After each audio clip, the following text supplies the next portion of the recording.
PSG Fan TV, bonsoir à tous, bonsoir à toi Yang. Bonsoir Byron. C'est le début de la Ligue 1, premier match face à Nantes. Le Paris Saint-Germain s'impose avec une grosse domination, mais tout de même c'était assez ennuyant. Ennuyant, oui et non, parce que voilà, il y a le manque de physique du PSG qui se fait encore ressentir et qui se fera ressentir, je pense, sur peut-être les 3-4 prochaines rencontres avant qu'ils commencent à arriver à plein régime. Mais pour ça que je dirais ennuyeux, oui et non, parce qu'il y a eu quand même une nette domination du PSG. Peut-être difficile, le terme est le plus difficile. Peut-être, on va dire qu'on s'est imposé difficilement à cause du manque de physique. Mais sinon, les garçons ont fait le boulot. Il fallait s'imposer parce que c'est le début de ce marathon qu'est la Ligue 1 et c'est chose faite. En termes d'état d'esprit, j'ai trouvé qu'ils étaient là. L'état d'esprit était très positif. On a senti des joueurs quand même, malgré ce manque de physique, encore une fois, qui ont fait abstraction de tout ça et qui ont rempli leur rôle à la perfection, quoi. En plus, équipe remaniée, ouais, avec un néo-parisien, Zabarni. Comment tu l'as trouvé? Déjà, lui et tous les autres d'ailleurs. Deux néo, parce qu'il y avait aussi le gardien, premier clean sheet aussi au PSG pour Lucas Chevalier. Deuxième match de la semaine, c'était dans ce sens-là, mais néo, t'as raison. Mais lui aussi néo, et puis il y a Zabarni qui était aligné dans l'axe avec Beraldo. Donc écoute, ils ont passé une soirée plutôt tranquille. Sur les seconds ballons, ils étaient présents, dans les duels aussi. Surtout Zabarni, je trouve, qui a montré un petit peu son savoir-faire, en tout cas de quoi il était capable au niveau des duels aériens. Il n'y a pas eu un tir cadré pour Nantes. Donc je pense qu'ils ont passé une soirée plutôt tranquille.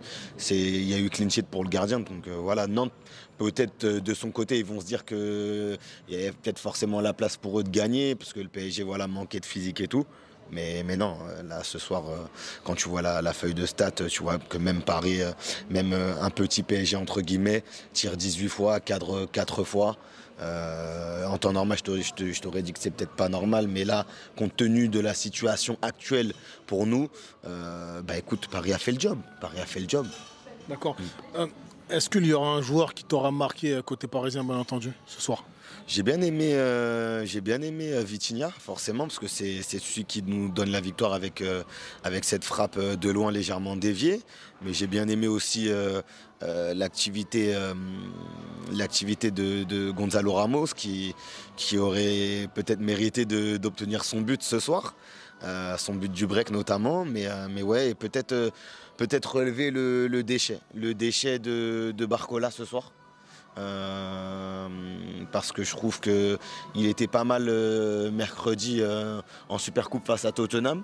Et là ce soir il a montré un peu plus de déchets offensivement, donc voilà. D'accord, comment t'as trouvé Fabien Ruiz qui était dans ce milieu de terrain ce soir? Aujourd'hui Fabien Ruiz, c'est un joueur qui est important. C'est un joueur qui est important, qui est installé au PSG et qui est important et qui apporte de l'équilibre au jeu parisien. Donc à partir de là, je pense qu'on a tout dit, hein. C'est un champion d'Europe, il a apporté sa pierre à l'édifice de façon sublime et ça continue encore. Donc voilà.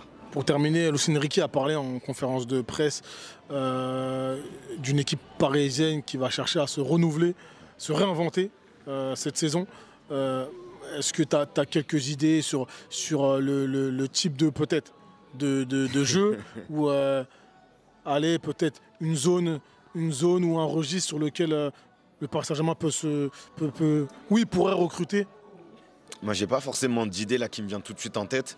C'est vrai que je ne m'attendais pas forcément à ta question, mais j'ai pas forcément d'idée. Mais je pense que le PSG doit rester dans ce schéma tactique qu'il a l'habitude maintenant de jouer, de garder ses principes de jeu et de continuer d'être sûr de ses forces. On doit continuer d'être sûr de nos forces parce que c'est comme ça qu'on gagnera des matchs et justement qu'on ira au terme de pas mal de compétitions, et si Dieu veut toutes les compétitions, comme ça a été le cas l'année dernière.